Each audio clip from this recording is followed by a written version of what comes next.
en sintonía con Teleradio Cristiana. A esta hora iniciamos su programa El Investigador Bíblico. Para nosotros es una gran bendición la oportunidad que nos da el Señor de poder estar con usted una vez más para compartir la palabra de Dios y las bendiciones que hay en ella. Hoy tenemos un interesante tema, la cual ya se ha estado anunciando, de manera que les invitamos a compartir el tema que vamos a tratar en el día de hoy. Yo soy su hermano Julián Ramírez y estoy en compañía del investigador Juan Mercedes. Bienvenido. De uno de ellos. De uno de ellos. Amén. Dios te bendiga, Julián, ricamente. Amén.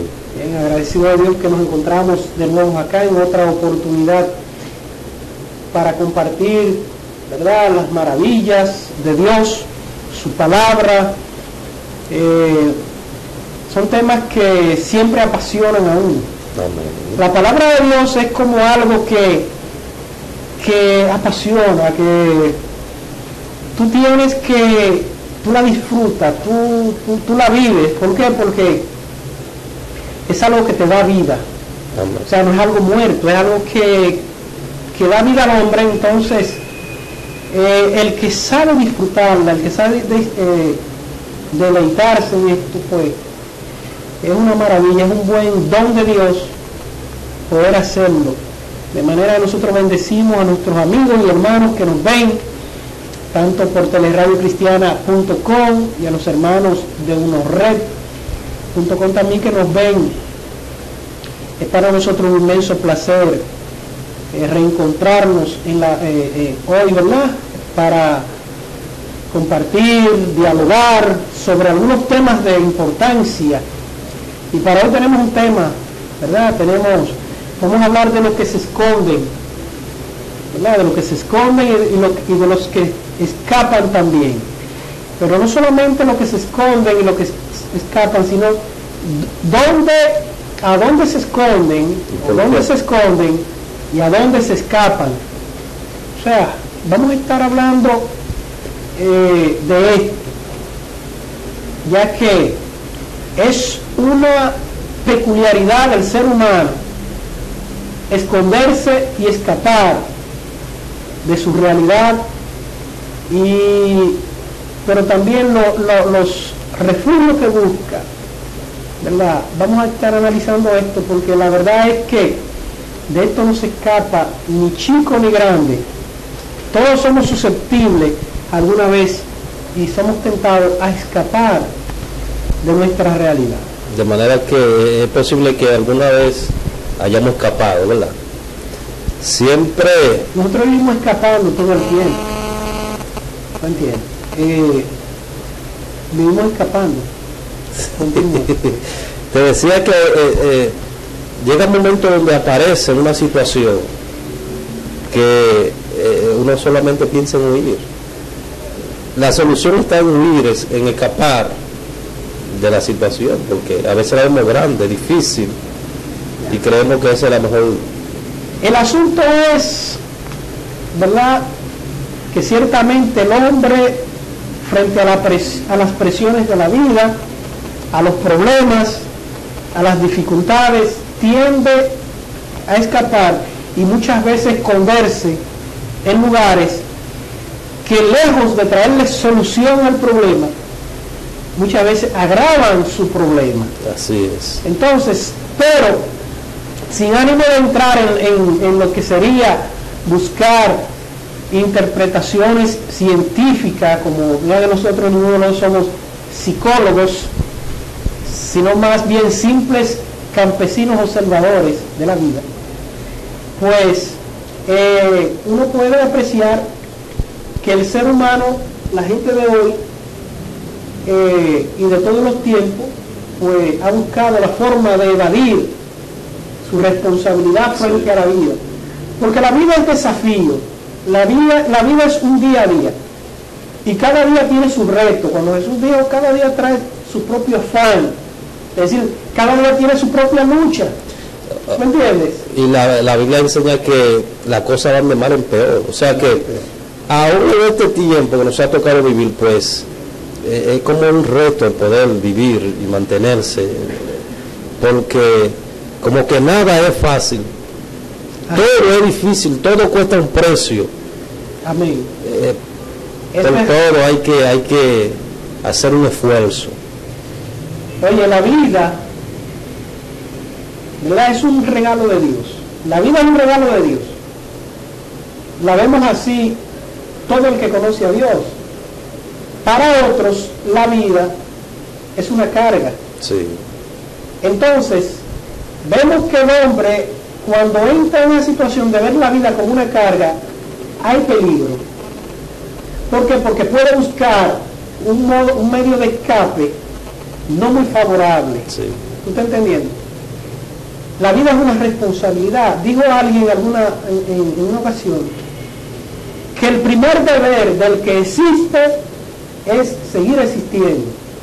Por eso es que tú ves que si una persona se pierde en una isla, lo primero que va a hacer es buscar la forma de cómo mantenerse vivo, dónde va a buscar alimento, dónde va a buscar refugio, sí. Porque es que nadie en sí quiere morirse en principio. Ya la gente que acude a otros métodos, pero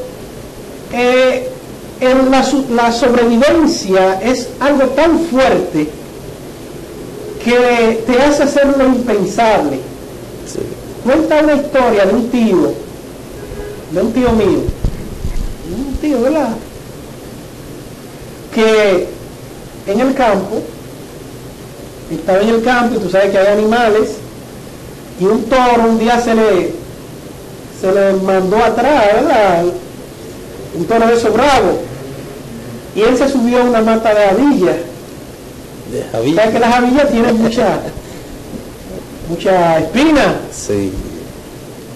Él no sabe cómo él se subió en la mata de javillas. Lo duro fue apiarse de ahí. O sea, en un momento los instintos te hacen hacer muchas cosas impensables. Pero hoy vamos a hablar de los que se esconden, de los que escapan, pero básicamente dónde tú te escondes y dónde tú escapas. Pudiéramos buscar, para tener una base bíblica, ¿verdad?, porque este es un problema tan antiguo. No vamos a ver a Génesis capítulo 3, Génesis capítulo 3, vamos a leer ahí, ¿verdad? Génesis 3. Sí, Génesis capítulo 3, y vamos a estar leyendo desde el versículo 8. Ahí vamos a tener una base bíblica para ampliar todo lo que vamos a decir. Génesis capítulo 3, versículo 8 dice: y oyeron la voz de Jehová Dios que se paseaba en el huerto al aire del día, y el hombre y su mujer se escondieron de la presencia de Jehová Dios entre los árboles del huerto. Vamos a repetir. Oyeron la voz de Jehová Dios que se paseaba en el huerto al aire del día, y el hombre y su mujer se escondieron de la presencia de Jehová Dios entre los árboles del huerto. Las pasiones humanas vienen con nosotros. Sí. O sea, el ser humano es una bola de nervios, como dicen, y de emociones, y de cuántas cosas. Si tú vas a un psicólogo, por ejemplo, y el psicólogo te analiza, te va a decir todas las cosas que tú tienes, que te va a hablar de, por ejemplo, a veces me pongo a hablar con mi esposa, que es psicóloga, y ella me habla de somatización de las cosas, de la compulsividad de los pensamientos, de ansiedad, de depresión, Sí. ¿verdad?, sentimientos de culpa. O sea, cuando tú vas a un psicólogo te habla de todo eso. Ahora bien, para los tiempos de la Biblia No había psicólogo. había un psicólogo que era Dios. Dios. Ahora bien, los hombres no tenían psicólogo. Adán y Eva acaban de caer de la misericordia de Dios al pecado. Su primer instinto es esconderse de la presencia de Dios. Oye, se escondieron. Así es. O sea, escaparon de la presencia de Dios porque ellos entendían que habían cometido algo malo y se escondieron entre las ramas del bosque, del huerto. Y Dios sabía que estaban escondidos. Entonces Dios los llama. ¿Tú entiendes? Fíjate que mientras ellos no habían pecado, no se habían escondido. Todo estaba bien. Todo estaba bien, en armonía con Dios. Pero una vez el hombre cae de la gracia de Dios, ya el hombre tiende a alejarse de Dios y trata de huir de la presencia de Dios porque sabe que está mal. Es por eso que tú ves que la gente oye un mensaje por ahí que están predicando en una esquina, en una iglesia, no entra. Mejor se aleja. Porque sabe su interior, su espíritu, su carne rechaza, ¿verdad?, estar en la presencia de Dios porque sabe que no está bien delante de Dios. Entonces, cuando el hombre peca, tiende a oír. Por eso que tú ves que el descarriado, tú no lo vuelves a ver por la iglesia. Y dice Proverbios que al que se extravía, el que se aparta del camino, le es molestoso regresar. ¿Tú entiendes? Porque ya ha entrado una vida de pecado. Entonces, tú entiendes que una de las razones por la que la gente huye y escapa es por la vida que vive o por las cosas que está haciendo. Correcto. El pecado hace que el hombre se esconda. ¿Tú entiendes? Por eso dice la palabra de Dios: huye el impío sin que nadie lo persiga. El hombre que no está en Dios no tiene paz. Y si tú no tienes paz, estás en zozobra, estás en angustia, estás desesperado, no puedes dormir, siempre crees que te están persiguiendo, que te están... Hay una tensión interna en el hombre que le hace estar en ese estrés constante. Entonces, pero eso lo hace porque la paz de Dios no está en él. Cuando tú estás el hombre está en enemistad con Dios, no hay paz, entonces ese hombre tiende a huir de la presencia de Dios. Pero no solo huye, también se esconde. Así es. Busca un refugio.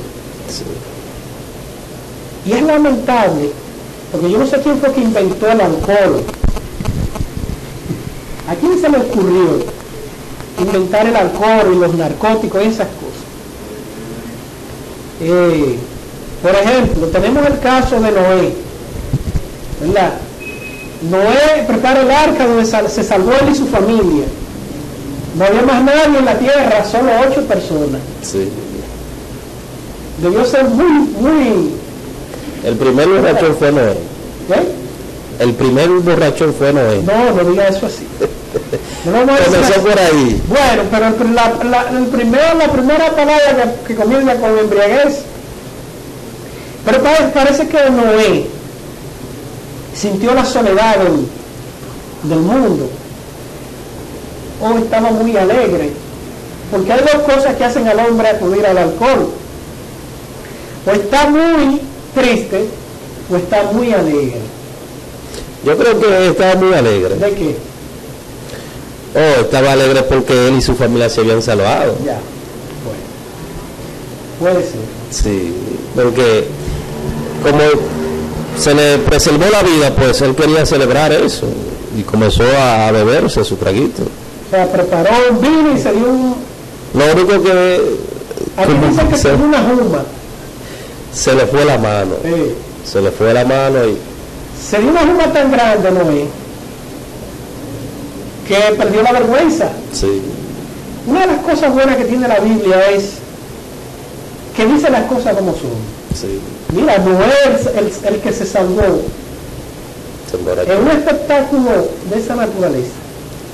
Pero, obviamente, el alcohol hizo eso. Tal vez, ¿tú crees que Noé no sabía que se emborrachaba? El vino. Bueno, quizás no fue la intención. No fue la intención. No. Bueno. Yo sé que después de ayer no le volvió a beber más. Puede ser. Pero el punto es que la gente que tiende a veces a esconderse en las drogas, se esconde en el alcohol, hace como el avestruz. El avestruz, ¿sabes? Una ave, porque es una ave terrestre, Sí. pero tiene que 2 metros de alto, imagínate.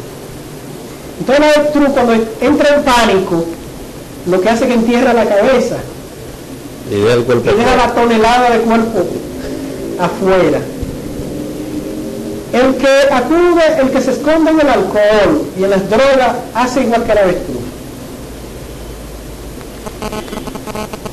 Se embriaga, se esconde un momento de su realidad, pero su realidad está en la puerta ya sea de la barra, esperándolo ahí, esperando que esperando que él salga. Nada ha cambiado mientras está en ese éxtasis. Cuando estudiábamos criminología en la Facultad de Derecho, se nos hablaba de los narcóticos, y para las personas que beben, el término científico, o la persona que está embriagada, el término científico es delirium tremens. Ese es el término. Es decir, que el que está embriagado tiene un delirio tremendo. sí, O sea, delira. Su mente está en otro lugar, pero su cuerpo está ahí. pierde el control. Pierde el control. No es que pierda el control. No es que pierda el control en sí, sino que la persona se siente lejos del problema que lo agobia durante un momento, dura el delirium. Y por eso hay mucha gente que su vida se la pasa bebiendo. Correcto, porque eso es lo que lo hace sentir bien. Sí, No somos científicos ni somos psicólogos, pero hemos leído un poquito y hemos escuchado algunas que otras conferencias, documentales. Tú sabes que el cerebro tiene una sustancia que se llama la sustancia del placer, que se libera cuando tú haces algo que a ti te gusta. Eso se llama dopamina, o endopamina, algo así. Cuando tú haces algo, si es que te gusta tomar, entonces, y tú tomas, el cerebro libera esa sustancia del placer, y tú te sientes bien, te sientes contento. te sientes contento durante un tiempo. Cuando pasa ese momento, tú vuelves a tu estado. Sí. Pero entonces, va llegando un momento en que esa liberación que hace el cerebro, cada vez que tú haces eso mismo, el placer va reduciéndose, va pasando de lo extraordinario a lo ordinario, y cada vez más ordinario. Por eso que tú ves que una persona que usa droga comienza con algo simple, pero al cabo de un tiempo tiene que cambiar porque ya eso no le resulta. Ya no le hace nada. Algo más fuerte, después algo más fuerte. Entonces la gente se esconde ahí, en eso, para su propio perjuicio. ¿Tú entiendes? Así es. En el cristiano no se da eso, pero hay gente que se esconde en la iglesia. Y tú dirás, el hermano, pero ¿cómo? ¿Pero dónde no se puede? Tiene que esconder en la iglesia. Sí y no. Explica, vamos a ver. Sí y no. Por ejemplo, hay gente que tiene un problema en su casa, con su esposa o su esposo, y van a la iglesia a escaparse del problema que tienen en su casa. La Biblia no enseña que usted tiene que irse a la iglesia a refugiarlo y dejar ese problema allí en su casa. Porque usted va a entrar a la iglesia supuestamente a gozarse. Si usted no tiene mucho escrúpulo, mucho criterio, usted se va a gozar, a usted no le importa nada. Pero una persona que siente, ¿verdad?, un compromiso con Dios, con su familia, en este caso, no va a dejar un problema en su casa y se va a ir a gozar a la iglesia. Eso no es real. De hecho, la Biblia te dice a usted, si usted viene a la iglesia a presentar incluso ofrenda y se acuerda que usted tiene un problema con un hermano, mira, deje su ofrenda ahí y vaya primero y resuelva su problema. Pero también se nos dice a los hombres que tratemos bien a las mujeres, a nuestras esposas. ¿Para qué? para que nuestras oraciones no tengan estorbo. Entonces, hay gente que se escapa, se va a la iglesia a esconderse del problema que dejó en la casa. Ahora bien, no, traiga el problema. Usted ora a Dios por el problema y después usted va y tiene que, si tiene que pedir 70 veces disculpas, pida 70 veces disculpas. Claro.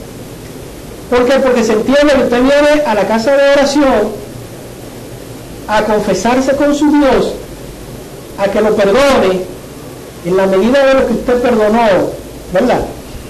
Pero entonces hay gente que no le importa lo que dejaron fuera detrás de sí de la iglesia. Incluso a veces se nos dice de forma errada: hermano, olvídese del problema y del hermano que está a su lado. Bueno, usted olvídese del problema que usted no pueda resolver, porque eso es así. Pero mientras tanto resuelva. Lo que usted pueda resolver, resuélvalo. Sí. Porque siempre yo he dicho, los problemas imposibles le pertenecen a Dios, y Dios dice, esos son míos. Sí. Ahora, los problemas posibles, resuélvelo. Es así. Yo creo que no es posible uno gozarse en la iglesia teniendo un problema en la casa. Yo creo que la conciencia no te deja. Si tienes conciencia. Bueno, pero es que el que está en la iglesia, oye, debe tener un poco de conciencia. Bueno, eso esperamos. Entonces, yo creo que primero hay que resolver los problemas, sí, porque no hace nada tú estando en la iglesia con la casa llena de problemas. Así es. Entonces, yo creo que hay gente que se refugia en la iglesia de otra manera o buscando otra cosa. Por ejemplo, alguien que la policía lo está buscando.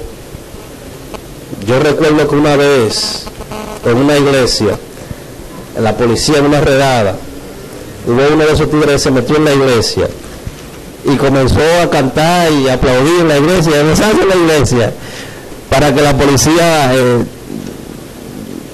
pensara que él era de la iglesia.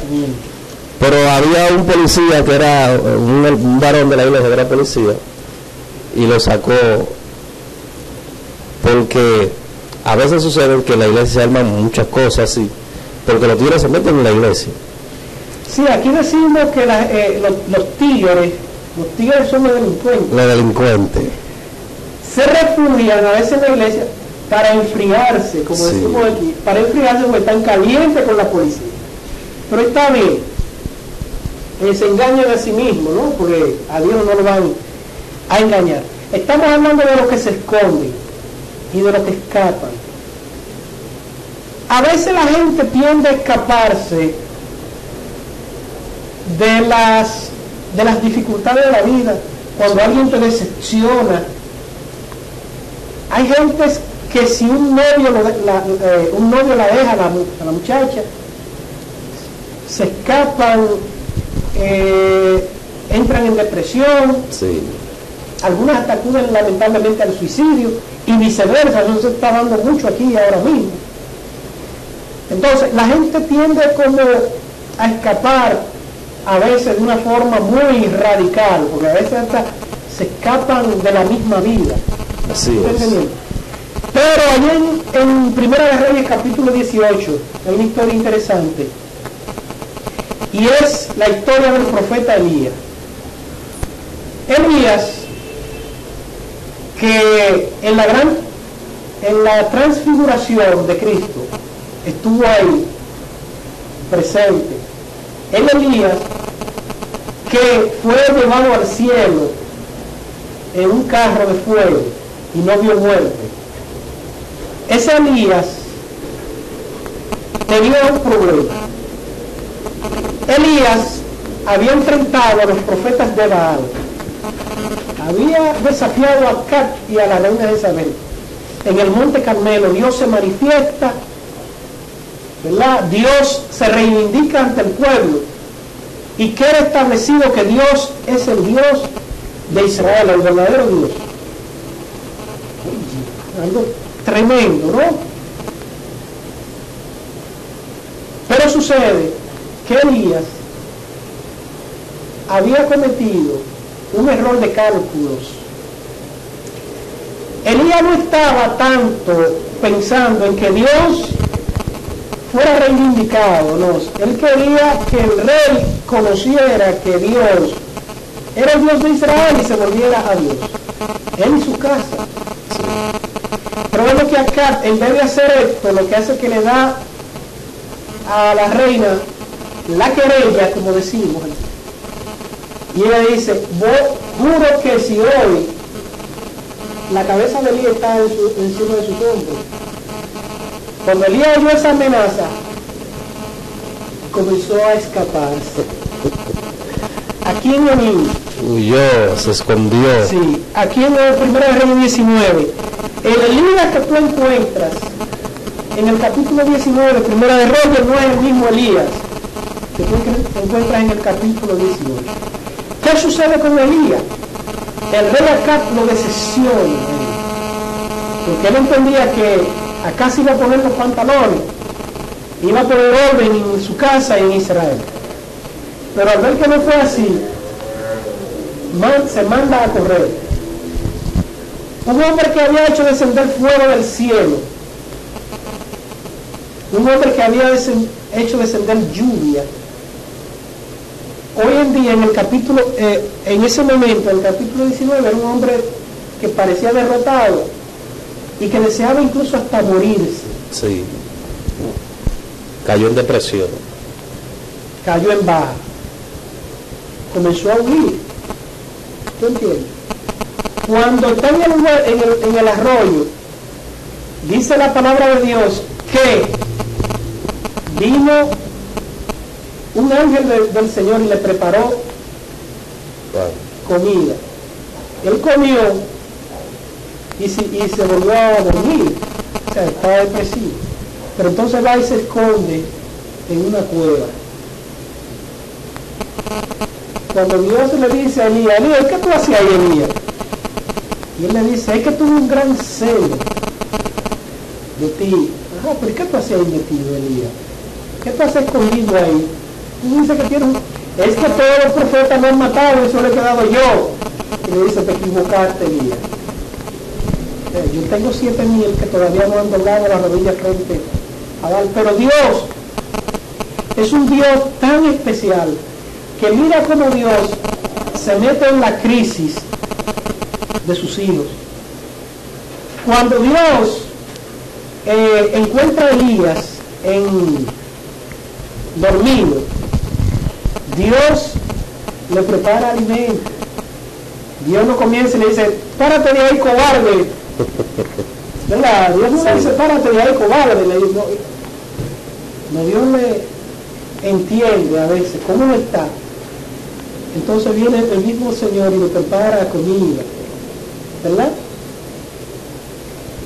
Y lo atiende, pero todavía en el episodio de la cueva de Elías, viene un terremoto y Dios no estaba ahí, ¿verdad?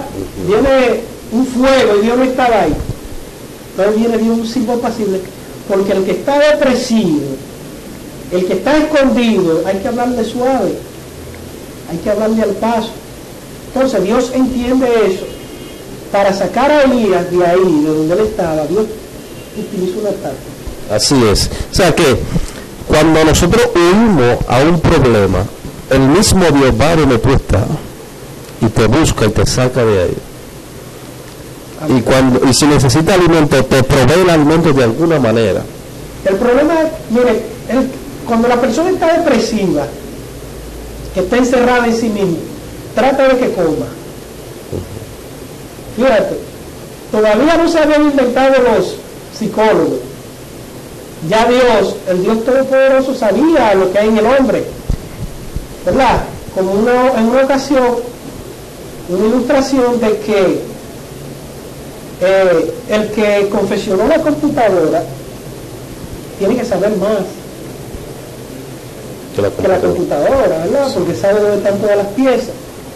Así Dios que nos hizo sabe cómo nosotros funcionamos. Así es. Entonces Dios, sabiendo que Elías estaba depresivo, le prepara comida para hacerlo comer. Al depresivo dale comida. Si usted logró que coma esa persona, es un primer paso a la recuperación. Se salvó. Sí, se salvó. Como decía mi abuela, que el enfermo que come, mientras esté comiendo hay esperanza. Sí. Entonces, Elías se escondió, ¿verdad? Pero Dios lo sacó, lo rescató de donde estaba. Y hay creyentes que pueden entrar en esto. La depresión es un mal que ataca a todo el mundo, o sea, es un episodio que cualquier persona puede. Entonces la persona que está depresiva se esconde dentro de sí misma. Mucha gente no quiere ni siquiera salir. Hay personas que no quieren a veces ni bañarse. No salen de la casa. Pierden deseo de vivir. Sí. ¿Me entiendes? Esos son los efectos. Entonces una persona que vive escondida, vive en un sepulcro. Ese es su ataúd, esa es su trampa. Sí. Entonces Dios no quiere que el creyente ni el hombre en sí vivan entrampados, vivan escondidos. Pero yo creo que tenemos que irnos a una pausa. Amén. ¿Verdad? Sí. Señor,